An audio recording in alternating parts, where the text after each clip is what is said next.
نئی نئی شادی کی خماری تھی۔ وہ گلے میں دوپٹہ ڈالے بند سنور کر کچن میں کام کر رہی تھی۔ شوہر کے آنے کا وقت ہونے والا تھا اور وہ سب پرفیکٹ چاہتی تھی۔ اتنے میں اس کا دیور، جو اس کے شوہر سے 2 سال ہی چھوٹا تھا، کچن میں آ گیا۔ نہ چاہتے ہوئے بھی وہ بھابھی کو دیکھتا رہ گیا۔ خود کو روکنے کی کوشش بے سود جا رہی تھی۔ دیور کی نظروں سے گھبرا کے وہ پلٹی تو اس کے چہرے پہ تعصب اور پشیمانی تھی۔ عورت تھی، نظروں کا مفہوم جانتی تھی۔ دوپٹہ جلدی سے سر پر اوڑھا اور کمرے میں پناہ لی۔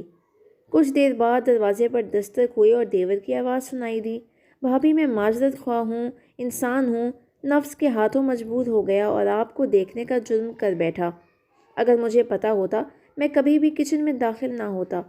بھابھی یہ گزارش ہے کہ مناسب حد تک پردہ کیا کیجیے۔ یہ الفاظ نہیں تھے، تعزیانے تھے جو اس کی روح کو گھائل کر رہے تھے۔ اس نے جلدی سے وضو کیا اور قرآن پاک کھولا۔ قرآن کریم کی یہ آیت اسے زندگی کا سبق سکھا رہی تھی۔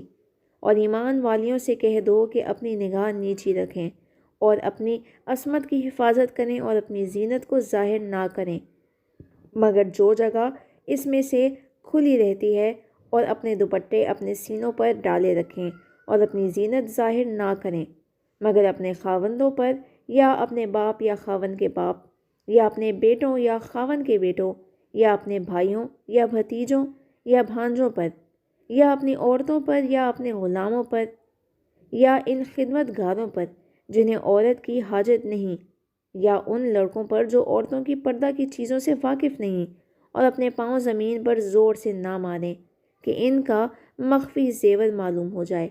اور اے مسلمانوں، تم سب اللہ کے سامنے توبہ کرو تاکہ تم نجات پاؤ۔